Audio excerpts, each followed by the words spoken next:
Merci pour ta bonté manifestée. Éternel Dieu, nous sommes devant toi ce soir parce que nous avons besoin que tu puisses nous parler. Que ton esprit, oh Dieu, se manifeste ce soir. Nous te sommes infiniment reconnaissants pour ta bonté, ô Dieu. Comme ta parole dit que c'est ni par la force, ni par la puissance, mais c'est par ton esprit. Et si nous nous tenons devant toi ce soir, c'est juste pour montrer que tu es le Dieu qui sépare à ton peuple. Utilise-nous comme des instruments ce soir afin d'édifier ton peuple. Que cette parole apporte la vie, Seigneur mon Dieu. Nous voulons être transformés au travers de ta parole. Car tu dis que ton peuple s'est enseigné par toi-même. Alors parle à nos cœurs ce soir. Recommandons ces moments entre de saintes mains. Au nom puissant de Jésus. Amen. Est-ce qu'on peut acclamer les Seigneurs?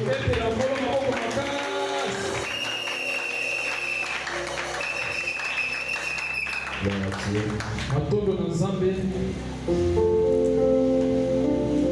Nous sommes dans les livres de Matthieu chapitre 7.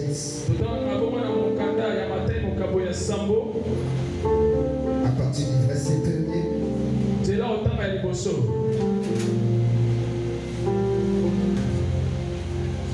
Matthieu chapitre 7, le verset 1 jusqu'à 5. Nous lisons au nom de Jésus. Je disais, nous lisons au nom de Jésus. La Bible dit, ne jugez point, afin que vous ne soyez point jugés. Car on vous jugera du jugement dont vous jugez. Et l'on vous mesurera avec la mesure dont vous mesurez. Alors pourquoi vois-tu la paille qui est dans l'œil de ton frère et n'aperçois-tu pas la poutre qui est dans ton œil? Ou comment tu peux dire à ton frère, laisse-moi ôter une paille dans ton œil, toi qui as une poutre dans les tiens? Hypocrite. Alors ôte premièrement la poutre de ton œil, alors tu verras comment ôter la paille de l'œil de ton frère. Parole du Seigneur. Est-ce que tu peux m'aider à donner la parole de Dieu? Que Dieu nous bénisse ce soir. Je disais que Dieu nous bénisse ce soir. Et par la grâce de Dieu, nous allons parler d'un thème qui est intitulé le rôle d'un chrétien. Le rôle d'un chrétien. Et nous avons un sous-thème qu'on a intitulé sur base de ces versets. Que la Bible nous parle, ne jugez point. Vous savez, il y a une histoire dans la Bible où Jésus nous montrait la vie de personnes. Dans le livre de Jean chapitre 8, la Bible dit qu'il y avait des hommes qui ont attrapé une femme afin dans des lits d'adultère. Et on a mené cette femme pour la lapider à cause du péché qu'elle avait commis. Et la Bible dit, lorsqu'ils arrivèrent auprès de Jésus,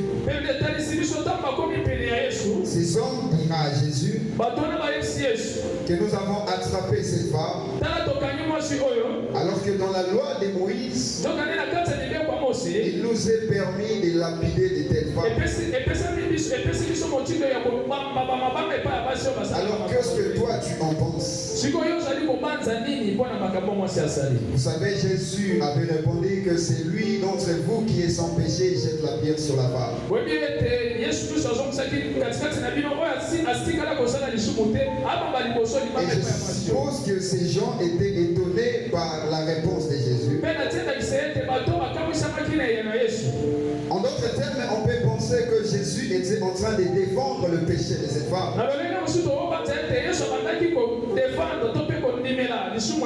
Mais en réalité, Jésus ne défendait pas le péché de cette femme. Parce que Jésus ne défendra jamais le péché. Jésus est contre le péché. Mais la question qu'on se pose, pourquoi Jésus n'avait pas jugé cette femme? Qu'est-ce qui empêchait à Jésus de condamner cette femme? Et j'ai essayé de comprendre quelque chose. Que Jésus voulait juste apprendre à ces hommes qu'un être humain sur la terre ne peut pas condamner un autre être humain. Parce que sur la terre, nous sommes confrontés par beaucoup de choses. Cela veut dire que ce qui peut arriver à l'autre peut t'arriver toi aussi. Alors si toi tu étais à la place de cette femme, est-ce que tu allais être d'accord qu'on puisse te lapider?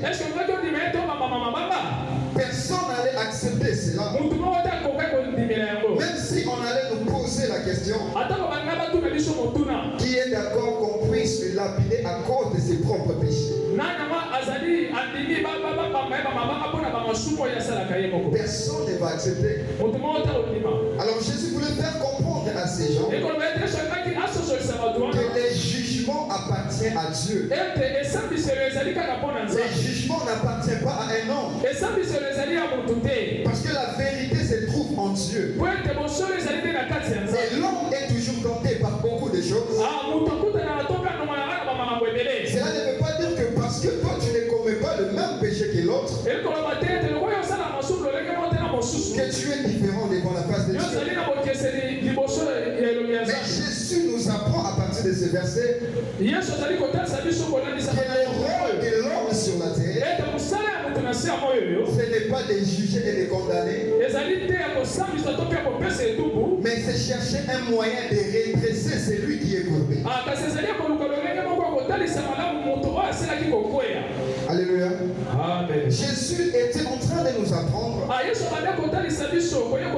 nous ne devons pas nous appuyer aux faiblesses de l'autre. Mais nous devons apprendre à montrer à cette personne que la voie qu'elle est en train de suivre n'était pas bonne.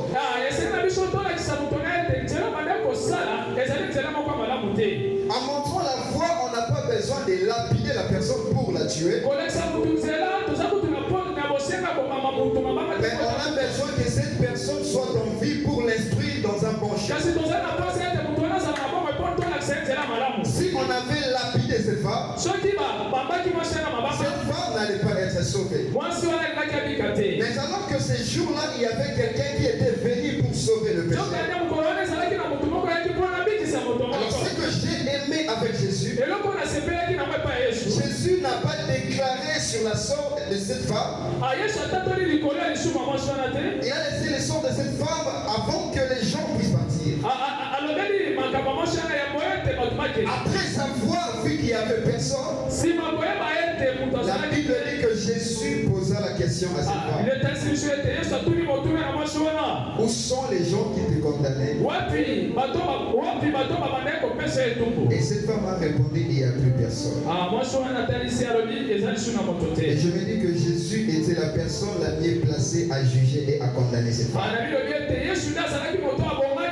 Parce qu'en Jésus, il n'y avait pas de péché.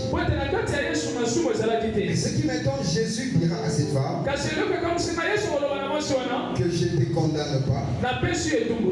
Va et ne pêche plus. Et Jésus nous a montré que le rôle un chrétien doit jouer. Lorsque nous voyons quelqu'un tomber, lorsque nous voyons quelqu'un dérouter les chemins de Dieu,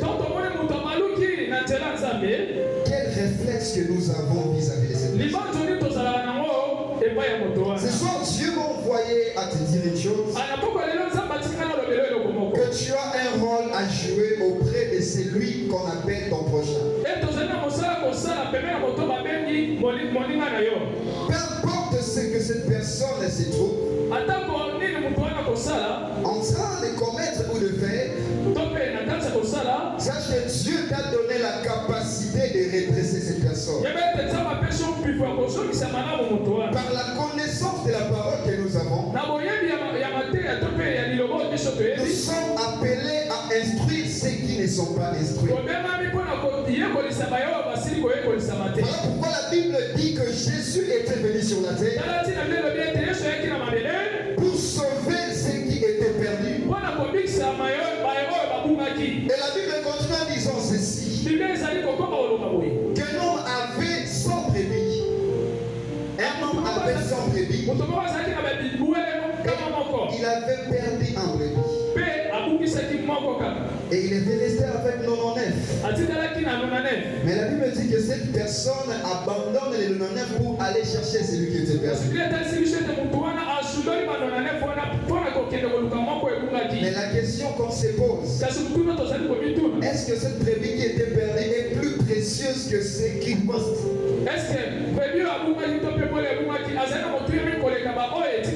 Cette personne avait déjà 99. Il pouvait se réjouir avec ses 99.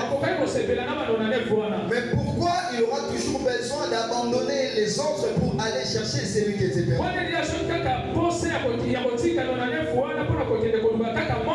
C'est ce que Jésus a fait. Mais Jésus avait la capacité de nous sauver de là où il était. Jésus n'était pas obligé de descendre sur la terre pour sauver. Parce qu'au commencement, on nous dit qu'il avait juste dit quelque chose et la chose s'est faite. C'est-à-dire que par sa parole, il avait la capacité de transformer tout le monde dans un groupe. Pourquoi il a accepté de descendre sur la terre pour sauver? C'est juste parce qu'il savait qu'il y avait des gens qui devaient être sauvés. Il y avait des gens qui avaient besoin de recevoir Christ. Alors ce soir, Dieu m'envoie te dire que chacun de nous doit regarder d'abord ses propres défauts avant de regarder celui de l'autre.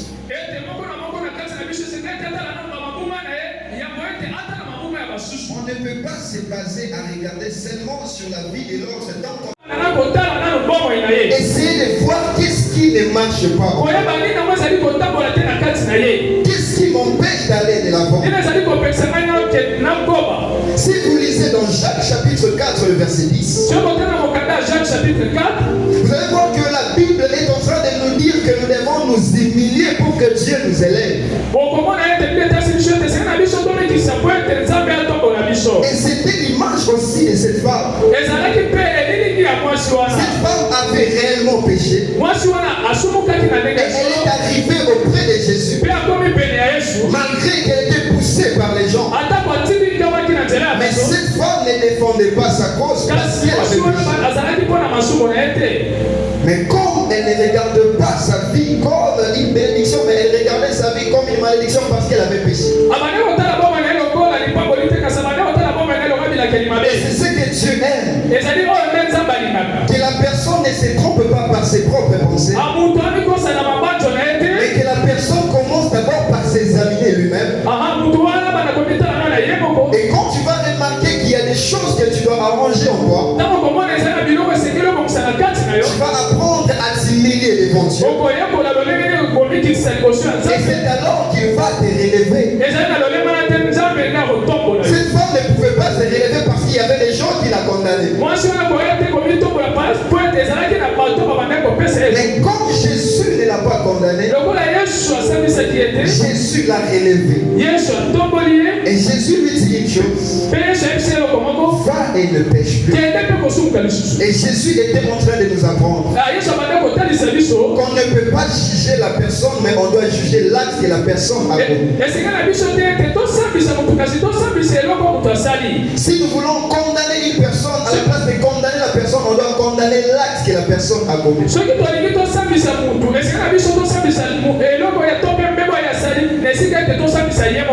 Voilà pourquoi la Bible nous dit que nous devons redresser quelqu'un avec douceur.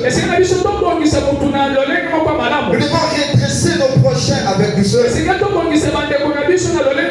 Quand on trouve quelqu'un dans un péché, quand on trouve notre frère en Christ en train de pécher,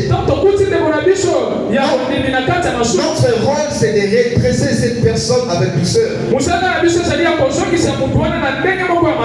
Redresser avec douceur veut dire se mettre d'abord aussi à la place de l'autre. Et se poser des questions que si ce qui lui est arrivé m'arrivait aussi, qu'est-ce que j'allais faire? On ne peut pas commencer à regarder seulement la vie de l'autre comme une malédiction. Et c'est ce qui empêche que d'autres païens reviennent ou soit viennent à Christ. Parce qu'on ne redresse pas avec douceur. Le Bible dit que si ton frère a péché, reprends-le entre toi et lui. C'est-à-dire que tu n'as pas besoin de sonner la trompette partout pour montrer que cette personne a péché. Parce que cette personne n'est pas la première et la dernière personne à pécher. Mais le diable n'a pas peur de nous tenter à cause de notre sainteté. Parce que si c'était le cas, le diable n'allait pas aller tenter Jésus. Le Bible dit Jésus a jeûné après 40 jours, 40 nuits. Son visage était revêtu de la gloire de Dieu. Mais malgré que son visage était revêtu de la gloire de Dieu, le diable est venu lui tenter. Cela veut dire que sur la terre, le diable va toujours nous tenter. Mais Dieu nous a donné des grâces particulières. Il y a d'autres justes aujourd'hui qui sont forts dans les choses de Dieu. Et il y a d'autres qui sont faibles dans les choses de Dieu. Mais le rôle d'un chrétien que la Bible nous dit, c'est que ceux qui sont forts doivent soutenir ceux qui sont faibles. Raison pour laquelle parmi les forts vous allez trouver le faible. Mais c'est Dieu qui avait donné la force à celui qui est fort. Mais pourquoi il a laissé cette personne d'être faible alors que c'est lui qui est à côté est fort?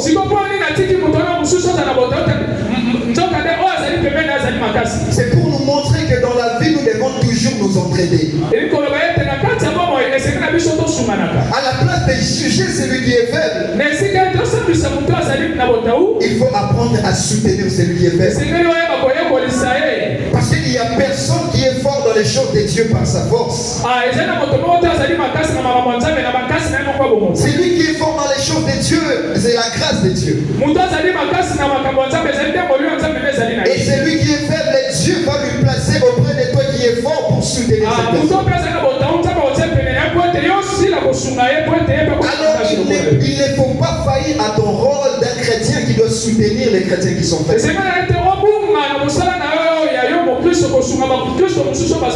Voilà pourquoi j'ai lu dans la Bible un jour, je vis l'homme qu'on appelait Saul.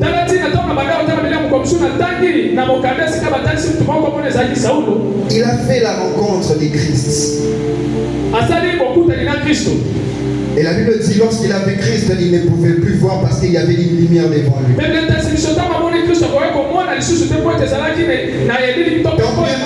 Tant bien même qu'il avait les yeux ouverts, mais la Bible dit il était devenu comme un aveugle, il ne voyait plus.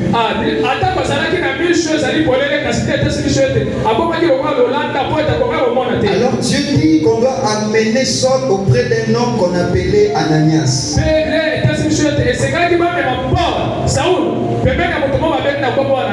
Elle dit que cet homme va prier pour Saul et Saul va reprendre la vie.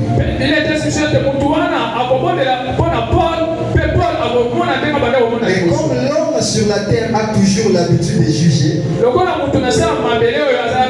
que Dieu est en train de parler à Ananias, Ananias est en train de dire à Dieu, tout en regardant Paul comme Saul, alors que Dieu regardait Saul comme Paul.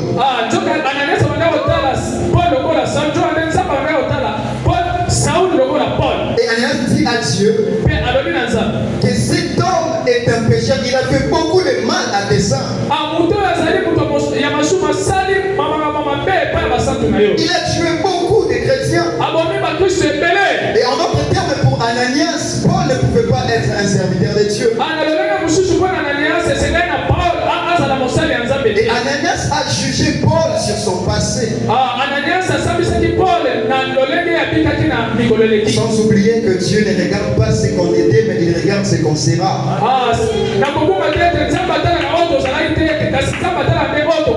Mais Dieu a dit quelque chose qui m'a beaucoup plu à Ananias. Dieu a dit à Ananias, cet homme est un instrument que je suis choisi pour porter mon nom vers les nations. Mais la question que je me pose, est-ce qu'il n'y avait pas de personnes qui devaient être là pour faire le service de Dieu? On devait choisir seulement quelqu'un qui était un meurtrier.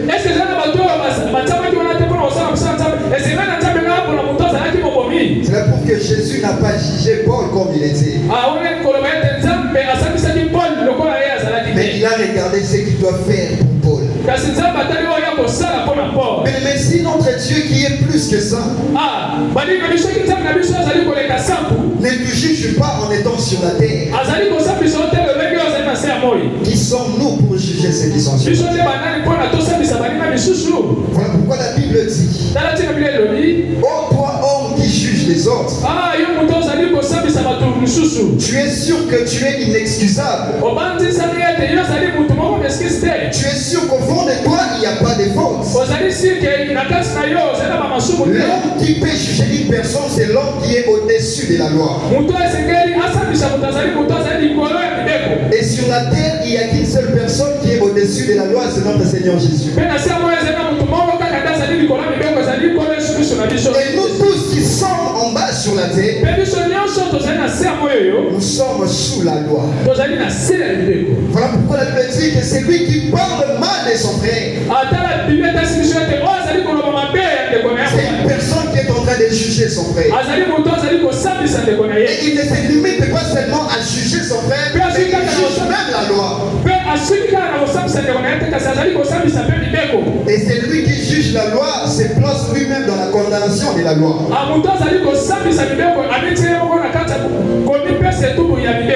Parce que nous tous, nous sommes appelés à être sous la loi des dieux. Alors ce soir, si tu avais l'habitude de juger les autres, parce que dans le monde, nous avons toujours tendance à juger les gens sur base de leur apparence physique. Nous sommes prêts à juger sur base de ce qu'on voit. Mais laisse-moi te dire ce soir, bien-aimé, au-delà de ce que tu vois, il y a ce que tu ne vois pas. Au-delà de ce que tu es en train de voir dans la vie de l'autre, il y a ce que tu ne vois pas dans sa vie. Tu ne peux pas connaître ton prochain plus que lui-même. Et personne sur la terre peut connaître une personne plus que Dieu. Car la Bible dit que c'est notre Dieu qui sonde les cœurs et les reins. C'est lui qui nous connaît. Il connaît la capacité l'intime de nos cœurs. Voilà pourquoi la Bible déclare que chacun examine son propre œuvre. Il aura en fait un sujet pour se glorifier. Car il y aura un jour que Dieu appellera tout le monde au jugement. Chacun de nous va comparaître devant le jugement de Christ. Et la Bible dit que Dieu fera connaître les œuvres cachées et les œuvres élevées de toute façon.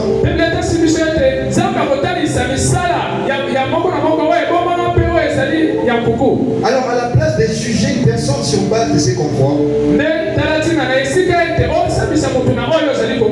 on doit apprendre à redresser cette personne sur base de ses comports. Comment faire pour redresser quelqu'un qui est tombé? La Bible dit que vous devez prier pour vos frères dans la foi. Mais il y a quelque chose qui m'a étonné lorsque je parcourais la Bible. Elle me dit que si tu vois ton frère commettre un péché qui mène à la mort, tu dois prier pour cette personne. Et j'aurai compassion de cette personne. Et Dieu dit encore, je ne vous demande pas de prier pour celui qui commet un péché qui mène à la mort.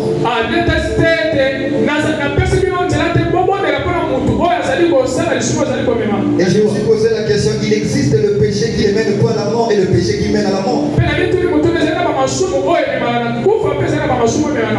Dans Romains, on nous dit que le salaire du péché, c'est la mort. Mais comment Dieu est en train de dire qu'il faut prier pour la personne qui commet un péché qui ne mène point à la mort? Et l'Esprit m'a fait comprendre une chose. Le péché qui ne mène point à la mort dont la Bible parle, c'est lorsque un frère tombe et il se relève. Mais le péché qui mène à la mort, c'est quand cette personne fait du péché sa vie. La personne qui fait du péché sa vie, son sang est déjà scellé. Parce que la Bible dit que le salaire du péché c'est la mort. Et les gens qui travaillent connaissent souvent, on arrive à recevoir notre salaire à la fin du mois. Et pour avoir le salaire à la fin du mois, tu dois être tous les jours au boulot. Donc c'est-à-dire que tu dois commencer à faire toujours le même travail. C'est à la fin que tu auras ton salaire. Mais l'autre personne, ce n'est pas sa vie, le péché n'est pas sa vie. Mais peut-être par circonstance, il s'est trouvé dans ce péché. Et Dieu nous dit que notre rôle, c'est de prier pour de telles personnes. Tu voyais un frère qui s'est donné tellement aux choses de Dieu. Tu voyais une maman qui s'est donnée aux choses de Dieu. Et quand tu vois que cette personne n'est plus comme elle était, c'est pour cette personne que Dieu te demande de prier. Tu dois porter les fardeaux de cette personne.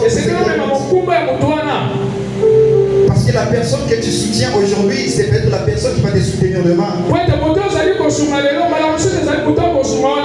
C'est lui qui paraît être faible aujourd'hui peut être ta force demain. Est-ce que vous savez que les forts d'aujourd'hui étaient aussi le faible d'hier? Si là on considère fort aujourd'hui, il y avait aussi un temps ils étaient faibles. Est-ce que tu sais peut-être qu'il y avait la prière d'une personne qui a rendu cette personne forte? Voilà pourquoi Dieu nous demande de prier pour cette personne. Mais la Bible nous interdit de juger les gens. Mais la Bible dit juger selon la justice. Juger selon la justice veut dire que tu remarques ce que tu interdis alors que toi-même tu ne le fais pas.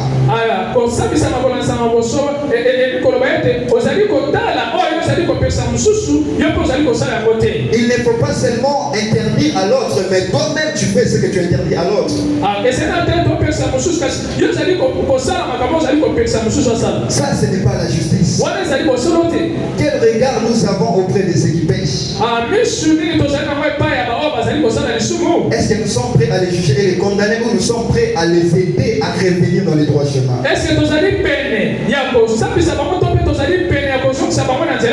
Voilà pourquoi un jour j'ai lu dans la Bible, j'ai vu l'histoire de Judas qui était le beau-père de Tamar.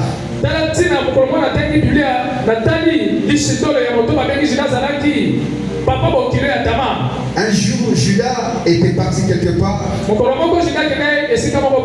Il avait besoin de sortir avec une femme.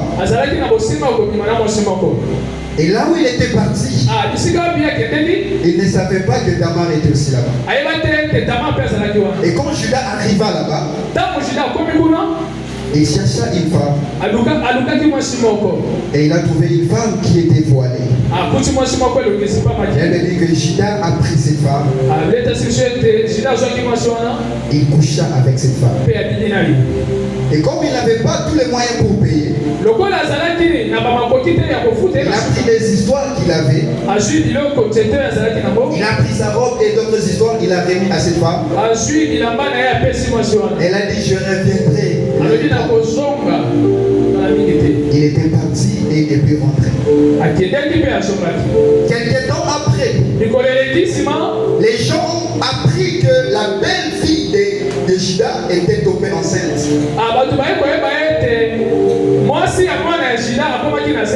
Et on a mené cette femme avant de la lapider auprès de Judas. Et ils disent à Judas que nous avons trouvé ta belle fille en train de se prostituer et elle est même tombée enceinte.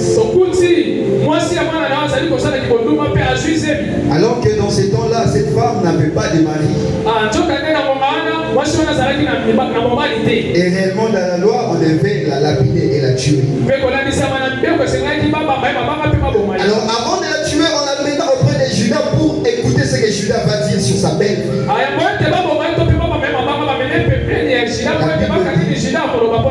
Judas a condamné cette femme.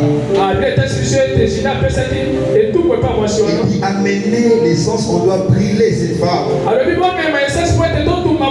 Il faut la brûler parce que c'est une mauvaise personne. Et bien aimé, avant qu'on puisse commencer à brûler cette femme,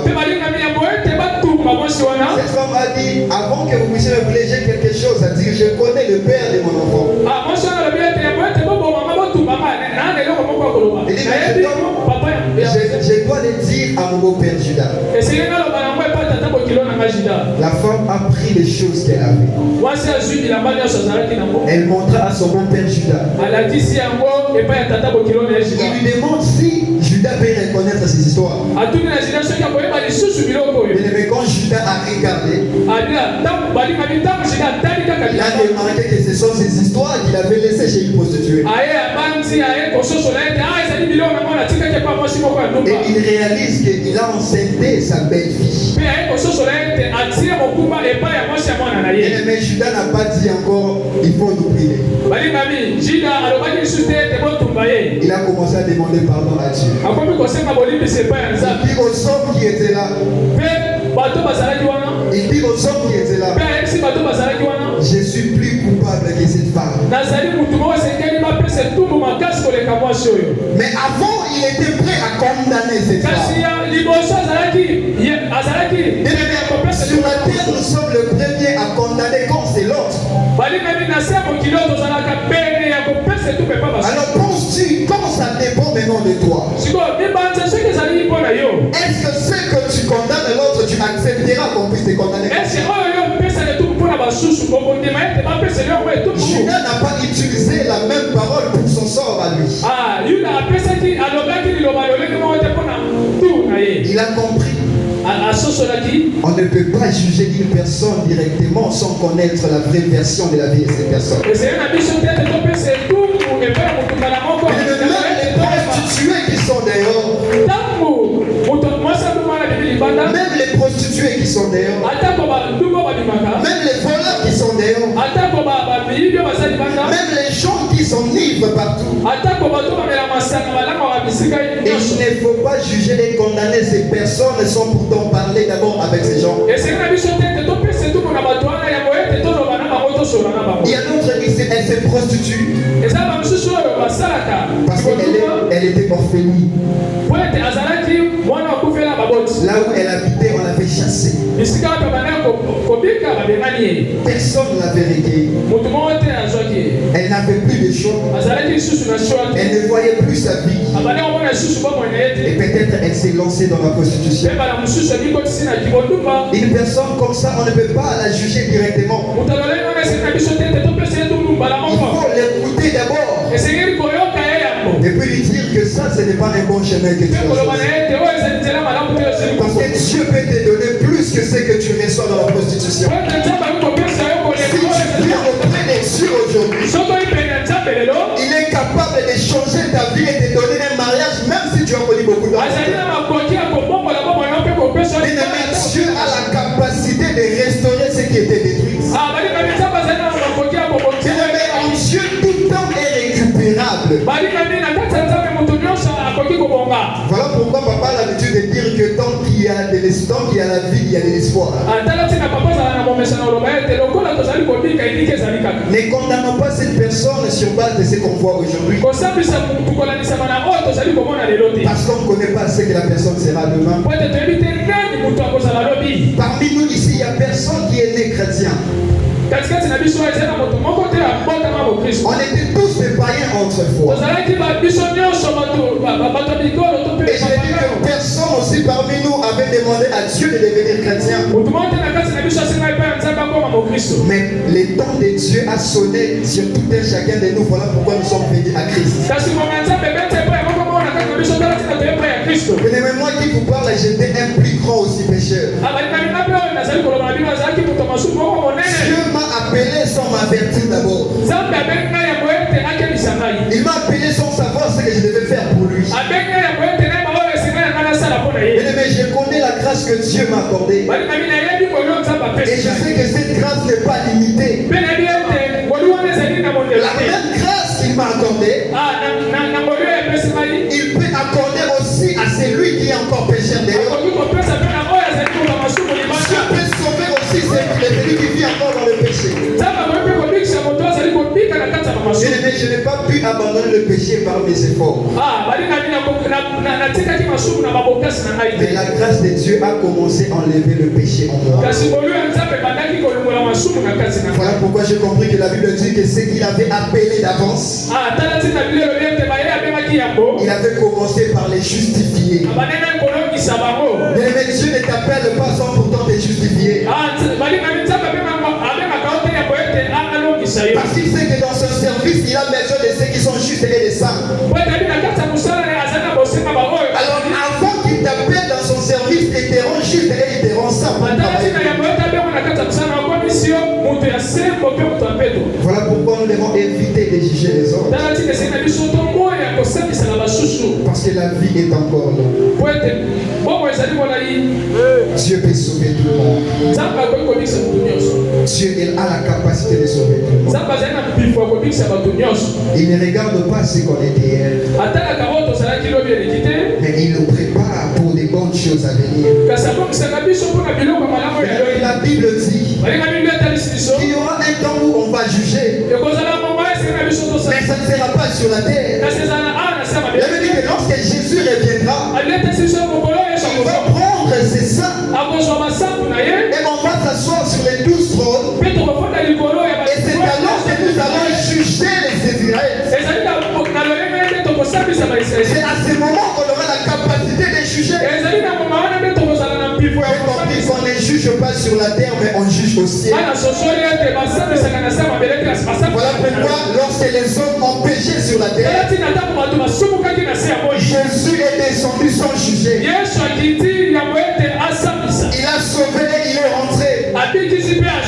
Et on nous dit qu'il va nous juger au ciel. Parce que c'est au ciel qu'il y a la sainteté. Sur la terre, le monde est entouré du péché. Et si tu ne pêches pas en acte, tu vas pécher en pensant. Mais c'est Dieu qui nous donne la capacité de devenir ce qu'on est toujours aujourd'hui. J'ai souvent mal lorsque je regarde dans les réseaux sociaux.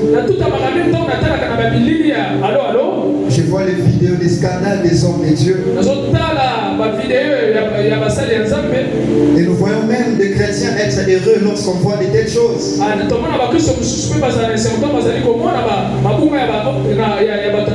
Alors que pendant ces temps, les diables est heureux. Pourquoi? Parce que beaucoup des âmes abandonnent Dieu à cause des scandales de certains hommes.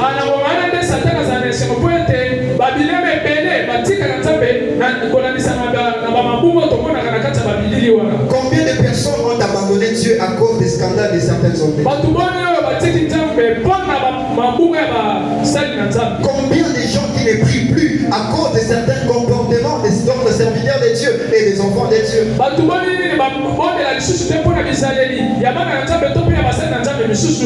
Il suffit qu'un pasteur commette le scandale et c'est tout le monde qui en parle et beaucoup de personnes abandonnent Dieu.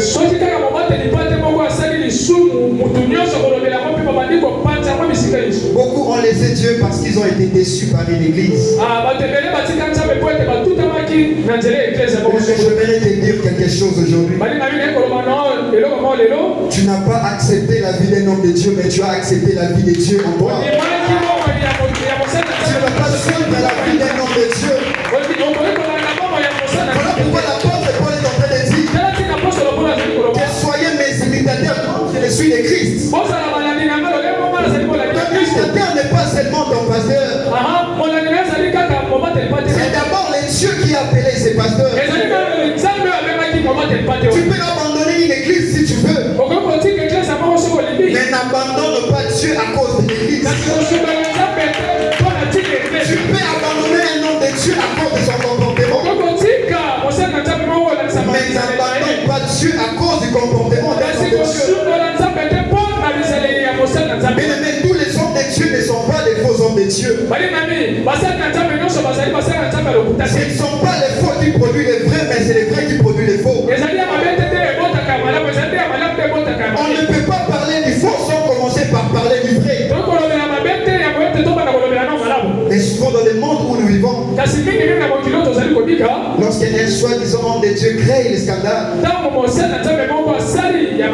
on met tous les hommes de Dieu dans un même sac. Et souvent on se tape la poitrine. Voilà pourquoi je ne prie plus. Parce que ce sont des aventuriers. Mais tu n'as pas besoin de la parole d'un homme de Dieu, mais tu as besoin de la parole de Dieu, car la parole de Dieu sauve. Ce n'est pas seulement la parole d'un homme de Dieu qui peut te sauver, mais c'est la parole de Dieu dans cet homme de Dieu qui peut te sauver. Un jour j'étais en larmes lorsque j'avais appris l'histoire d'un grand homme de Dieu. Cet homme de Dieu était un grand évangéliste. Son nom était Jimmy Swaggart. Cet homme a beaucoup travaillé pour Dieu.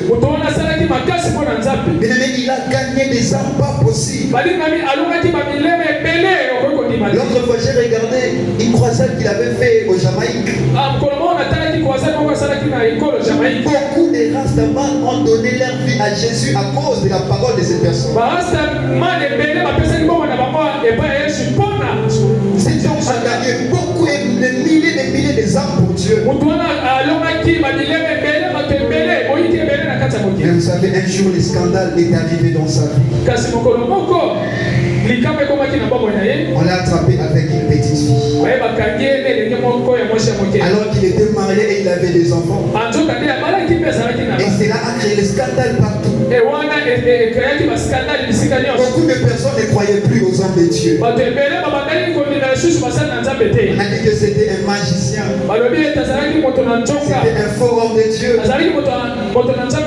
Et cet homme n'arrivait pas à parler, il ne faisait que pleurer. Un jour on lui posa la question, qu'est-ce qui s'était passé? Il n'arrivait pas à parler, il ne faisait que pleurer.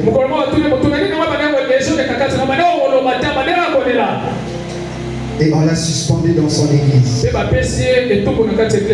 Et quelqu'un d'autre devait les remplacer. Et comme cette personne devait les remplacer, on les reçoit dans une émission un jour. On lui posa la question. Qu'est-ce que tu penses de ce que ton collègue a fait? Lui qui parlait tout le temps du péché. On croyait qu'il était un saint. Mais regarde ce qu'il a fait. Tombez pas seulement avec une grande dame, mais avec une petite fille. Mais c'est un sorcier ça.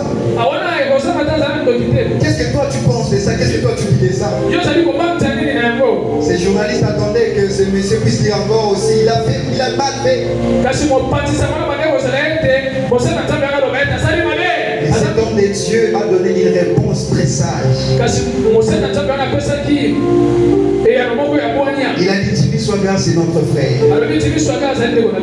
Oui, il a péché. Il a commis le mal, oui. Il a déjà mal comme il est là. Parce que sa conscience n'est plus tranquille. Il souffre comme il est là. Mais est-ce que notre rôle c'est de l'enfoncer encore plus bas? Ou soit nous devons prier pour lui? Parce que c'est un héros dans les choses de Dieu. Il a travaillé pour Dieu. Par son message, beaucoup des âmes sont sauvées. Alors on ne peut pas l'enterrer à cause d'une seule faute qu'il a commise. Le Dieu qu'il a appelé, c'est le même Dieu qui va le juger.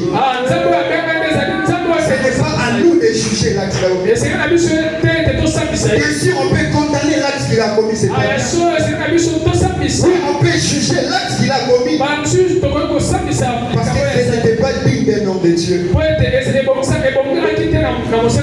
Mais il est un homme comme moi. Ce qui lui est arrivé, ça peut aussi m'arriver. Est-ce que je serais content qu'on puisse dire de moi ce que je vais dire de lui? Vous apprenez que c'est celle Dieu qui juge. Alors ce soir, Dieu est en train de te parler. Que Dieu peut sauver tout le monde ce soir. Quand Dieu va te sauver, il va te demander de ne plus rentrer dans la vie que tu as. Ce soir, je ne t'encourage pas de vivre dans le péché. Mais je voudrais dire à une personne qui était culpabilisée par ce péché. Comme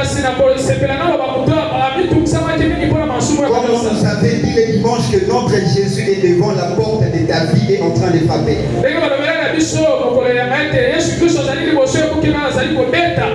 Ne regarde pas la vie que tu avais, mais ouvre la porte en fait qu'il entre dans ta vie. Quand il va entrer dans ta vie, il va t'apporter la vie que tu n'avais pas avant. Ne regardons pas tout le monde comme perdu. Parce que Dieu peut nous sauver. Dieu dit, qui es-tu homme pour juger un serviteur de Dieu?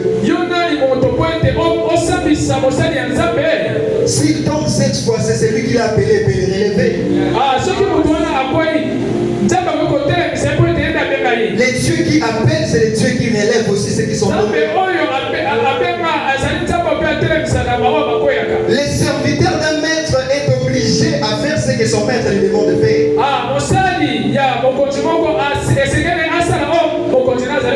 Et le serviteur dont je parle, ce n'est pas seulement le serviteur de Dieu qui se tient devant ici pour prêcher. Mais tout chrétien est un serviteur de Dieu. C'est le maître maître qui nous a appelés peut nous juger. Car un serviteur ne rend pas compte à un serviteur, mais un serviteur rend compte à son maître.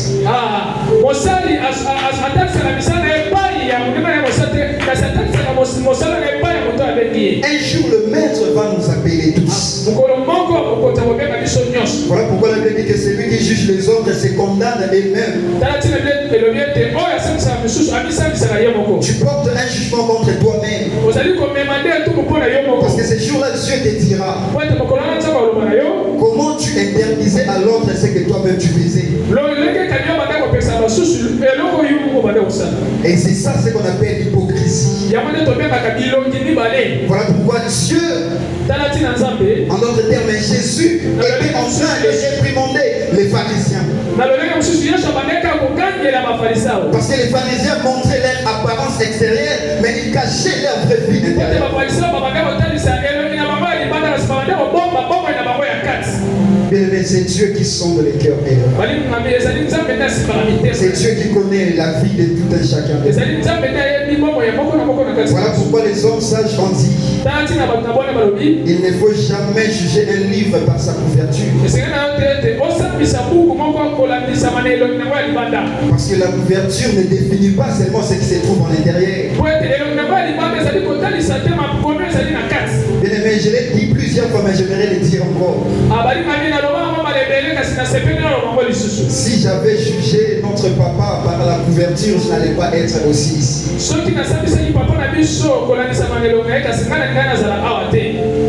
Parce qu'on a beau parler sur lui.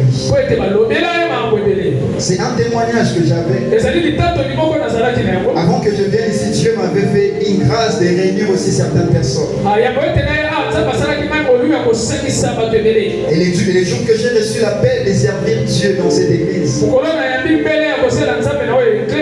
je n'étais pas d'accord d'abandonner ce que je faisais là-bas. J'ai commencé à prier Dieu. J'ai prié Dieu. Pendant que je priais Dieu, il y avait aussi d'autres personnes qui parlaient.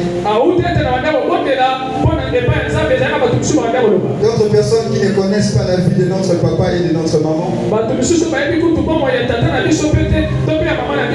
Ils disaient des choses. Et si moi aussi j'avais jugé à cause de ce que j'ai entendu, j'allais être loin de la volonté de Dieu. Et quand je priais Dieu, j'ai déjà entendu les gens dire que c'est un magicien, c'est ceci et cela. Et j'ai dit à Dieu, montre-moi clairement parce que c'est toi qui connais la vie de tout un chacun. Bien-aimé, je suis du haut de la chair. Dieu m'a donc parlé. Quand je priais le troisième jour, Dieu m'a dit quelque chose. Je ne peux pas t'envoyer là où tu peux aller mourir. Et je ne peux pas t'envoyer là où moi-même je ne suis pas là. Et Dieu m'a affirmé une chose. Il faut mieux écouter Dieu qu'écouter les hommes. Et c'est ce jour-là que j'ai pris la décision d'être là. Et j'ai compris une chose. Si tu veux juger une personne, prends le temps de vivre d'abord auprès de cette personne. C'est quand tu vas vivre avec cette personne, quand tu vas côtoyer cette personne, c'est alors que tu vas connaître ce qui est réellement cette personne. Mais au fur et à mesure qu'on a demeuré auprès de lui, Dieu m'a fait grâce à connaître beaucoup de choses que je ne connaissais pas grâce à cette personne. Et c'est par là que j'ai compris. Les jugements des autres n'empêchent pas Dieu à faire de l'homme ce qu'il veut faire de cette personne. Les jugements de l'homme n'empêchent pas à Dieu de continuer le processus. Et j'ai compris que la voix des hommes, ce ne sont pas seulement la voix de Dieu. Et à chaque fois qu'on dit de mal d'une personne, n'entre pas aussi dans ces pièges-là. Prie pour pour cette personne. Et Dieu te montrera réellement qui est cette personne. N'écoutez pas ce que seulement quelqu'un peut te dire. Même dans ta famille. Combien de personnes ont sacrifié les membres de leur famille parce qu'on a dit que ce sont des sorciers? Est-ce que parce que l'homme a dit que c'est un sorcier que Dieu dit aussi c'est un sorcier? Et nous voyons aujourd'hui même des chrétiens qui jugent des personnes qu'on appelle des sorciers sans savoir qu'ils ont la capacité de changer ces personnes.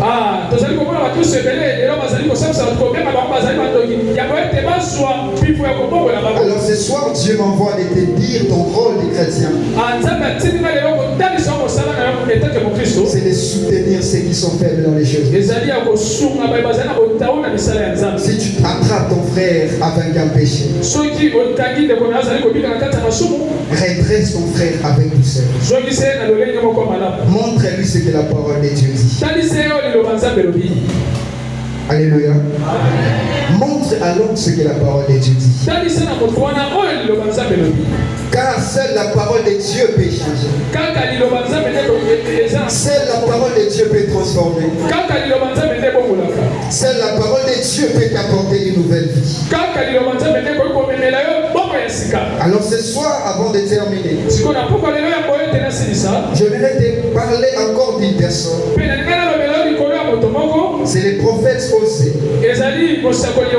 La Bible dit, lorsque Dieu devait parler à Osée, dans Osée chapitre 1, le verset 2, Dieu dit à Osée, va prendre une femme prostituée et tu vas faire des enfants avec eux. Bien-aimé, j'étais étonné. Pourquoi Dieu doit envoyer son serviteur auprès d'une prostituée? Bien-aimé, c'est Dieu qui a envoyé Osée. Alors, supposons que Osée était notre pasteur. Osée était notre berger. Et tu le vois dans la maison d'une prostituée. Quelle sera ta réaction? N'est-ce pas que tu vas juger Osée?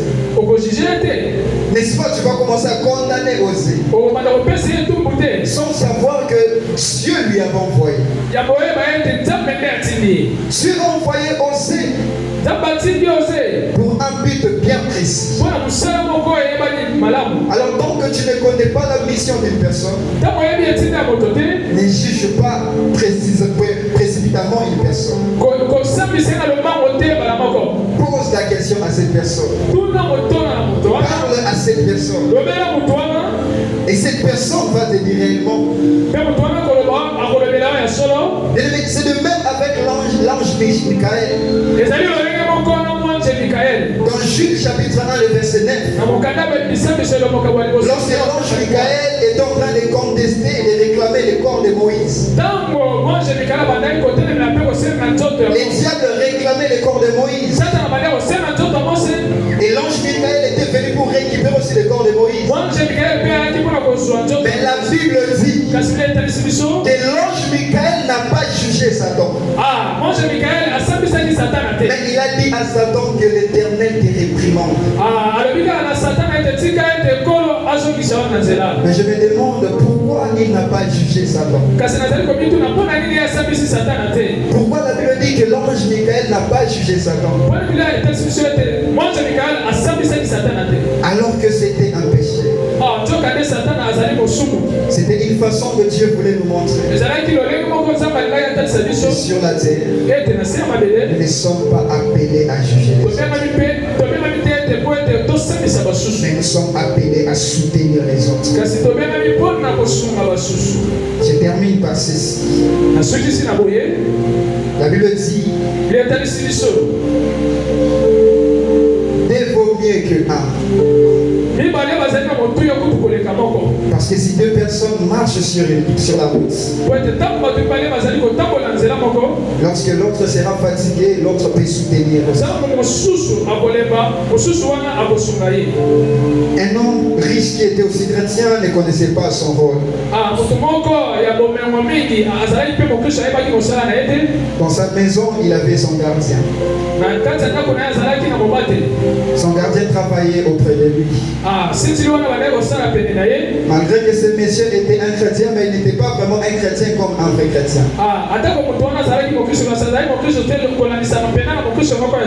Et il vivait avec son gardien. Et un jour, quelque chose arriva dans la maison du gardien. L'enfant du gardien tomba gravement malade. Et le gardien est venu auprès du maître. Et il dit à son patron, est-ce que tu peux m'aider avec l'argent? Mon enfant est gravement malade. Son patron lui dit, je n'ai pas d'argent maintenant. Et non, tu peux même me donner mon salaire.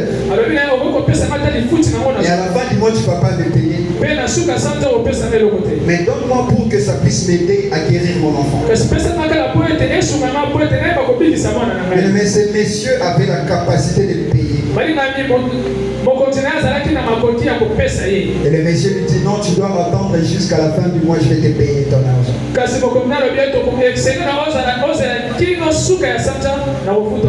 Le gardien insista, mais le patron refusa.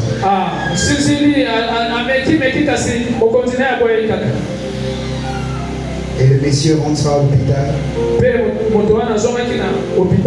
Et jours après, son enfant était décédé. Après quelques jours, il a enterré son fils. Et il est rentré dans son boulot pour continuer à travailler. Il travailla pendant quelques années. Au bout de quelques années, le patron tomba malade. Il a fait des efforts, mais la maladie s'empirait toujours. Jusqu'à arriver à un niveau où on devait la transfuser le sang. Alors on a commencé à tester sur sa part. On ne trouvait pas les groupes sanguins qui étaient compatibles au Messie. On a regardé dans sa part. C'était pas compatible. On a regardé chez ses enfants. C'était pas toujours compatible. On a cherché, mais c'était pas toujours compatible. Et quand on essaya chez les gardiens, on voit que les groupes sanguins du gardien et du patron étaient compatibles. Alors on demanda au gardien de donner les sangs pour sauver le monsieur. Le gardien dit non, je ne peux pas donner. La femme du patron supplia les gardiens. Les gardiens refusa. Et la femme dit au gardien, vraiment tu permets que ton patron meure? Et le gardien dit, mon patron a préféré aussi que mon enfant meure. Et ces jours-là, en d'autres termes, la vie du patron dépendait du gardien.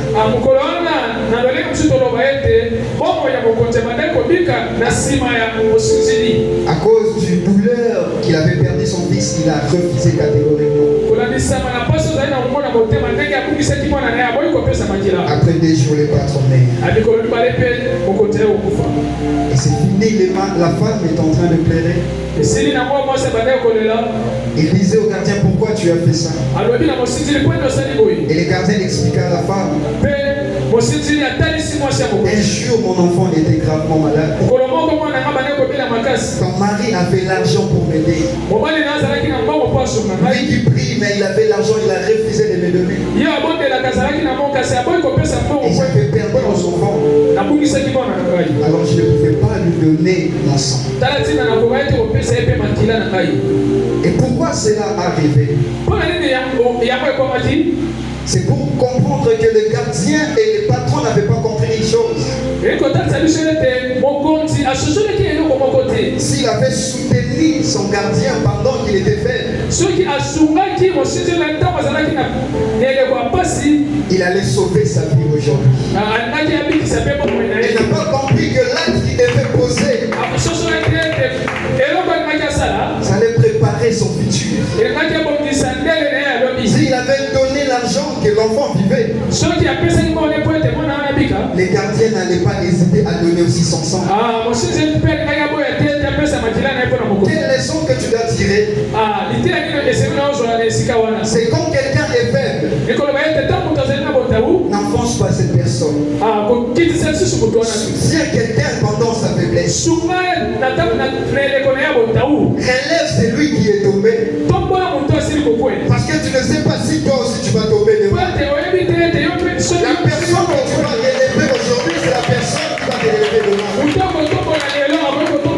La personne que tu vas soutenir aujourd'hui, c'est la personne qui va te soutenir demain. Bien-aimé, la route est encore longue. On n'est pas encore arrivé au bout. Qui sait ce qui nous attend demain? Dieu prépare toujours les gens auprès de nous pour nous sauver demain.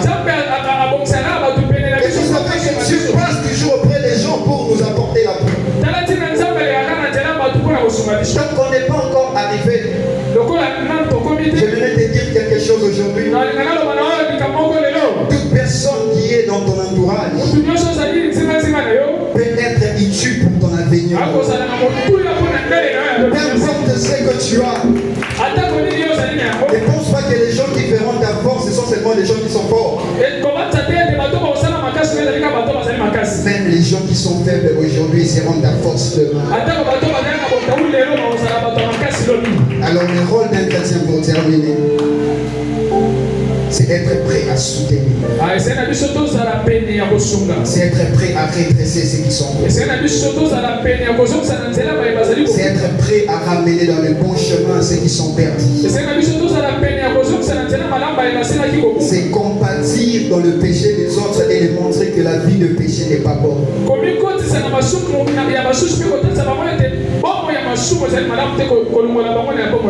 Le rôle d'un chrétien, c'est prier pour d'autres frères.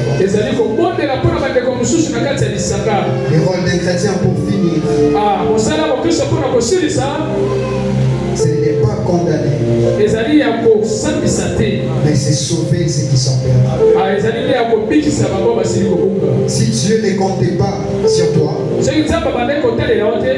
il n'allait pas dire dans Matthieu 28, 19 qu'il va faire de toutes les nations ici. C'est ça ton rôle. Pas juger ceux qui sont dans le péché,